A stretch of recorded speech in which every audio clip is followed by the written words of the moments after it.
హనుమాన్ యొక్క జన్మ రహస్యం హనుమాన్ జన్మ అతని తల్లి అంజనా కథతో సంబంధం కలిగి ఉన్నది. హనుమంతుడు అంజన అనే ఆడకోతి మరియు కేసరి అనే పురుష కోతి యొక్క కుమారునిగా జన్మించాడు. గతంలో అంజన బ్రహ్మన్యాయస్థానంలో ఒక అప్సరసలా ఉండేది. ఆమె బాల్యంలో ఒక మునికి తపోభంగం కలిగించినందుకు శపించబడింది. ఆమె బాల్యంలో కాళ్లు ముడుచుకొని ధ్యానం చేసుకుంటున్న కోతిని చూసి ఆశ్చర్యంతో ఉత్సాహభరితంగా చిన్నపిల్ల అయిన అంజన కోతి పైన పండ్లు విసిరింది. హఠాత్తుగా ధ్యానానికి భంగం కలిగిన కోతి రూపంలో ఉన్న ముని నిజ రూపం పొంది కోపంతో అంజనను ఆమె ఎవరితోనైనా ప్రేమలో పడినప్పుడు కోతిగా మారమని శాపమిచ్చాడు. అంజన చేసిన తప్పు తెలుసుకొని ఆ మునిని క్షమాభిక్ష పెట్టమని యాచించింది. మరియు ఆ ముని శాంతింపబడి ఆమె కోతి రూపంలో ఉన్నా ఆమెను ఎవరైతే ఇష్టపడతారో మరియు శివుని అవతారమైన శిశువుకు ఆమె జన్మనిచ్చినప్పుడు ఆమె శాపం నుండి విడుదలవుతుందని వరమిచ్చాడు. హనుమంతుడు లేకుంటే రాముడు రావణ్ణి జయించటం చాలా కష్టమయ్యేది. హిందువులు ఎలా ఉండాలో, ధర్మాన్ని ఎలా రక్షించాలి అని హిందూ ధర్మానికి ప్రతీక హనుమంతుడు. హనుమంతునికి బాల్యమున అంజనాదేవి పెట్టిన పేరు సుందర. సుందర పేరుకు అర్థం అందమైన పుంజిక్కస్థల అనే అప్సరస అంజన అనే వానర కాంతగా జన్మించెను. కేసరి అనే వానర వీరుడు ఆమెను పెళ్లాడెను. కేసరి అనే అతను చాలా బలవంతుడు. అతను మాల్యవంతం అనే పర్వతం మీద ఉండేవాడు. మాల్యవంతం అక్కడ ఉన్న పర్వతాలు అన్నింటిలోనూ శ్రేష్టమైనది. శంభసాధనుడనే ఒక రాక్షసుడు యజ్ఞ యాగాదులకు భంగం చేస్తూ దేవ ఋషులను హింసించేవాడు. దేవ ఋషులు బలవంతుడిగా పేరుపడ్డ కేసరిని పిలిచి శంభసాధనుణ్ణి చంపమని ఆజ్ఞాపిస్తారు. మునుల కోరికపై శంభసాధనుడితో యుద్ధం చేసి అతన్ని నిర్జించి దేవ ఋషులకు పీడ తొలగిస్తాడు.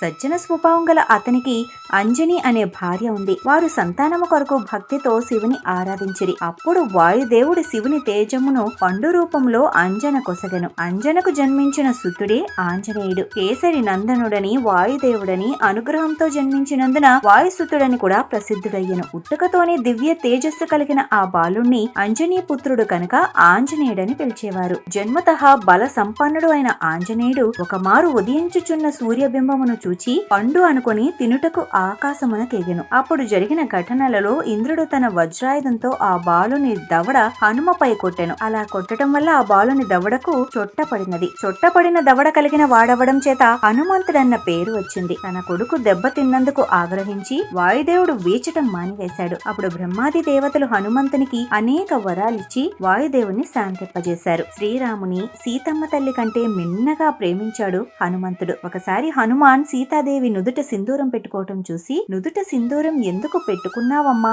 అని అడుగుతాడు. సీతమ్మ తల్లి నవ్వుతూ శ్రీరాముడు దీర్ఘాయుషుడిగా ఉండాలని అంటుంది. అంతే. హనుమంతుడు క్షణం ఆలోచించకుండా తన ఒళ్లంతా సింధూరం పూసుకుంటాడు. ఆంజనేయునికి తమలపాకుల పూజ చేయటానికి ఒక కారణం ఉంది. ఒకసారి సీతమ్మ తల్లి తమలపాకుల చిలుకల్ని సేవిస్తున్న శ్రీరాముని వద్దకు వచ్చిన ఆంజనేయుడు శ్రీరాముణ్ణి, స్వామి ఏమిటది, మీ నోరు అంత ఎర్రగా ఎందుకయ్యింది అని అడిగాడు. అప్పుడు రాముడు తమలపాకులు తింటే నోరు ఎర్రగా అవుతుంది, అంతేకాదు ఆరోగ్యానికి చాలా మంచిది అని చెప్పగానే ఆంజనేయుడు అక్కడ నుండి వెళ్లిపోయి కొంతసేపటికి ఒళ్లంతా తమలపాకులను కట్టుకుని గంతులు వేసుకుంటూ ఆనందంగా వచ్చాడు. మంగళవారం అంటే హనుమంతుడికి ఇష్టమైన రోజు. మంగళవారం నాడు ఆంజనేయ స్వామిని పూజించి వ్రతాన్ని ఆచరించటం వల్ల ఆగిపోయిన పనులు తిరిగి ప్రారంభమవుతాయి. ఆ వ్యక్తి విజయం సాధిస్తాడు. ఆంజనేయ స్వామి అనుగ్రహం పొందటానికి మంగళవారం నాడు ఆయనకు తమలపాకు నైవేద్యంగా పెట్టి పూజించాలి. జన్మరాశిలో శని ప్రవేశిస్తే అనేక సమస్యలు ఎదురవుతాయని నమ్ముతారు. జాతకరీత్యా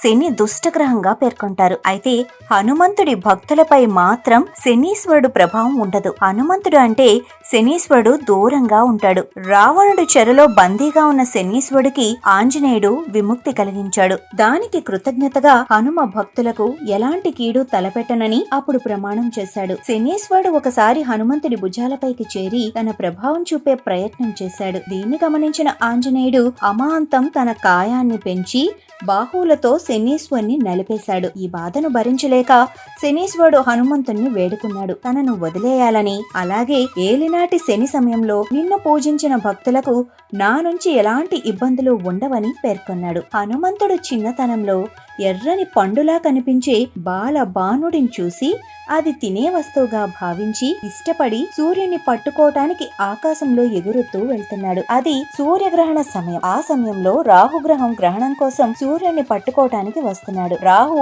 హనుమంతుడు ఒకే సమయంలో సూర్యుడి వైపు పయనించటం మొదలుపెట్టిన వాయు వేగంతో హనుమంతుడు ముందుగా సూర్యుని చేరుకున్నాడు. రాహుపై గెలిచాడు. ఆంజనేయ స్వామికి వడమాల వేయటం ఆనవాయితీ. ఎన్నో రోజులుగా ఇది సంప్రదాయంగా కొనసాగుతోంది. ఈ సందర్భంగా అసలు హనుమకు వడమాల అంటే ఎందుకంత ఇష్టం, హనుమకు వడమాల వేయటం వెనుక ఉన్న ఆంతర్యం ఏమిటి అన్న విషయాలు ఈ కథనంలో తెలుసుకుందాం. బాల హనుమంతుని శౌర్యం చూసిన రాహువు హనుమంతుణ్ణి మెచ్చుకున్నాడు. అంతేకాదు హనుమంతుడికి ఒక వరం ఇచ్చాడు. హనుమంతుణ్ణి పూజించేవారు రాహువునికి ఇష్టమైన మినప్పప్పుతో చేసిన ఆహారాన్ని హనుమకు నైవేద్యంగా సమర్పిస్తే రాహుదోషం నుంచి ఉపశమనం లభిస్తుందని వరమిచ్చాడు. హనుమకు అలా సమర్పించే మినప్పప్పు ప్రసాదం ఎలా వండాలో కూడా రాహువు వివరించాడు. అది పాముల అంటే తన శరీర భాగంలా ఉండాలని రాహు హనుమంతుడికి వివరించాడు. అందుచేతనే హనుమకు సమర్పించే గారెలు మాలగా చేసి సమర్పించే ఆనవాయితీ వచ్చింది. అందుకనే హనుమాన్ ఆలయాల్లో భక్తులు వడమాలలను సమర్పిస్తారు. హనుమంతుణ్ణి ప్రసన్నం చేసుకునేందుకు